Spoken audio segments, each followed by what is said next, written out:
کچھ دیر کے بعد بادشاہ کیا دیکھتا ہے کہ ان میں سے ایک پرندہ تو ایک اونچی پرواز اڑان کر رہا ہے، مطلب جو ایک دوسرا پرندہ تھا وہ اپنی اسی جگہ کے اوپر بیٹھا ہوا۔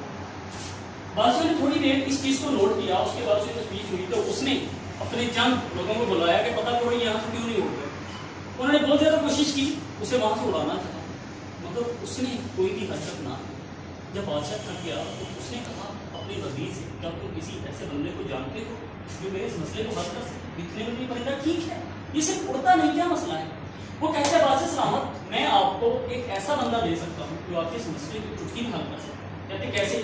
وہ کہتا ہے کیسے تو میں نہیں جانتا، مگر اس کام میں ماہر۔ اس شخص کو بلایا گیا، وہ وہاں پہ جیسے ہی آیا 1 منٹ کے بعد دوسرا پرندہ بھی اتنی اونچی پرواز کرنے لگا کہ بادشاہ اس چیز کو سمجھ نہ پایا اس میں سے پہلے والا کون سا ہے اور دوسرے والا کون سا ہے۔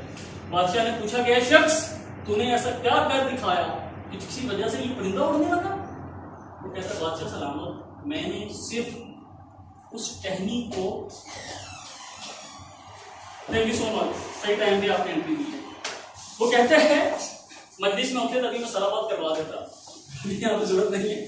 وہ کہتے ہیں بادشاہ سلامت، میں نے صرف اس ٹہنی کو کاٹ ڈالا کہ جس ٹہنی پہ یہ بیٹھا ہوا، کیونکہ اس ٹہنی کو وہ اپنی مجبوری سمجھتا تو سوچ رہا تھا کہ اگر میں نے اسے چھوڑا تو میرا کوئی نقصان ہو جائے گا۔ جب اس نے اس ٹہنی کو ہی کاٹ دیا تو وہ اونچی پرواز سے ساتھ اڑنے لگا۔ اس سے اپنی اس کمزوری کو